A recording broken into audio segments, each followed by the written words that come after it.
Continuing with Cobra Island, we're going to look at one of my most favorite Joes, Beachhead.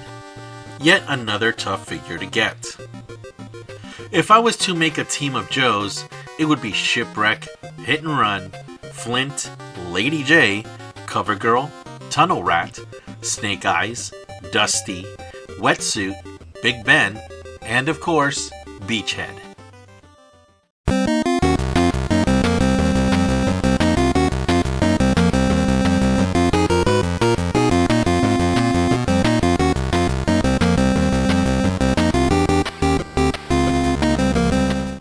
Beachhead's design doesn't stray very far from his classic look.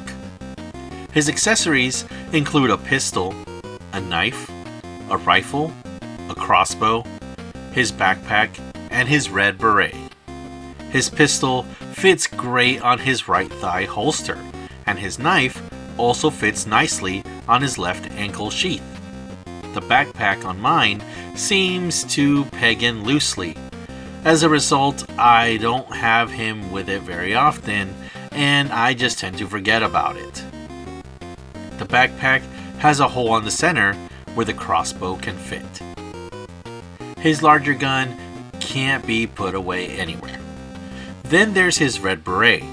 It's one of the best fitting separate hats I've seen in an action figure.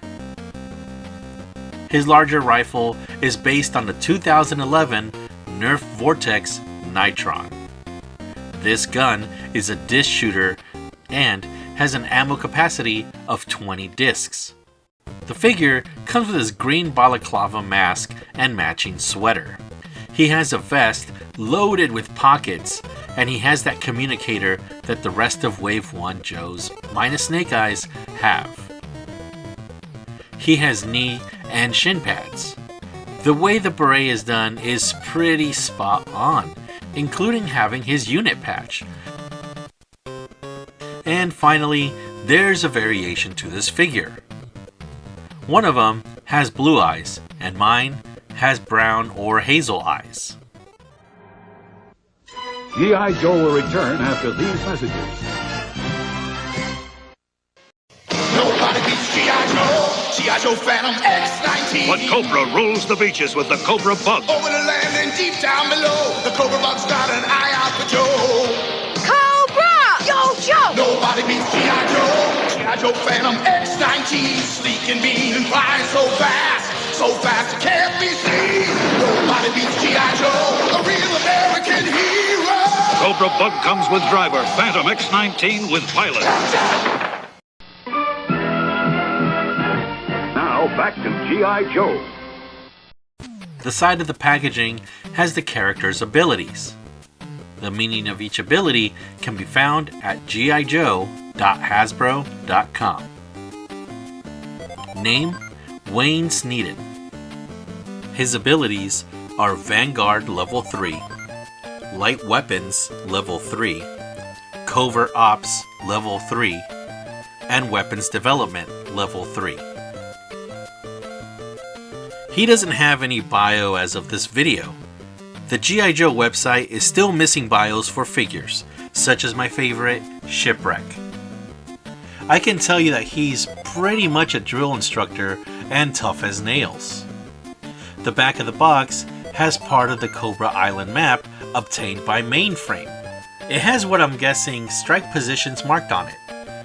Beachhead has the strike positions for some satellites, and it looks like an airport.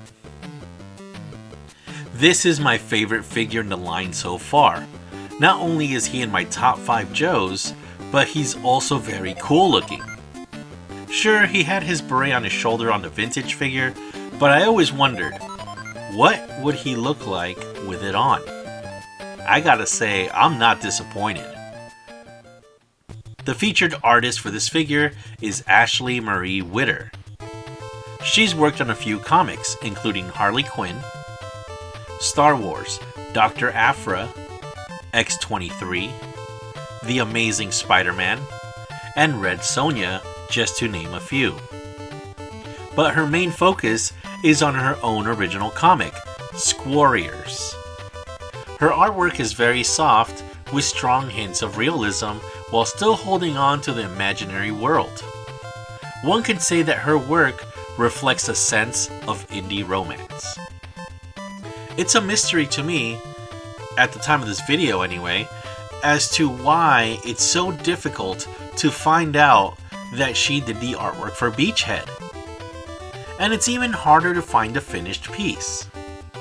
Ash Maxco and herself posted a quick tweet mentioning that she had done the work but only posted a production box. When you look closely at the artwork on the box, it seems like she did two separate pieces. You can see more of her work at ashleywitter.com or Ashley M. Witter on Instagram. A lot of Joe fans love this character, and a lot of non-Joe fans haven't a clue who he is. I gotta be honest that I didn't see him growing up, but as a grown-up, he really ranked up real quick as one of my favorites in the entire series. I give this Beachhead 5 out of 5 flag points. Many of you already know that the Cobra Island set has been a nightmare to get. Grisgeek got Beachhead in a way that is a feel-good story in the toy collecting world, and a very rare gesture. You see, Grizz had been looking for the Baroness for the same time as me, actually even longer at this point. We had gone to a Target where 5 guys were waiting for the thing. I had to go to work, so I left. Grizz continued the hunt when he saw one of those guys again. They found one Baroness, and it was in Grizgeek's hands. After thinking it over, Grizz handed the guy the Cobra Queen. Afterwards, Grizz went to the guy's house where he handed him Beachhead. These kinds of stories are rare these days in the toy collecting world. Karma hit Grizz hard in a good way. In a time where everything seems to be going to crap, we can't even enjoy our hobby thanks to scalpers. So maybe we can all learn from Grizgeek's gesture.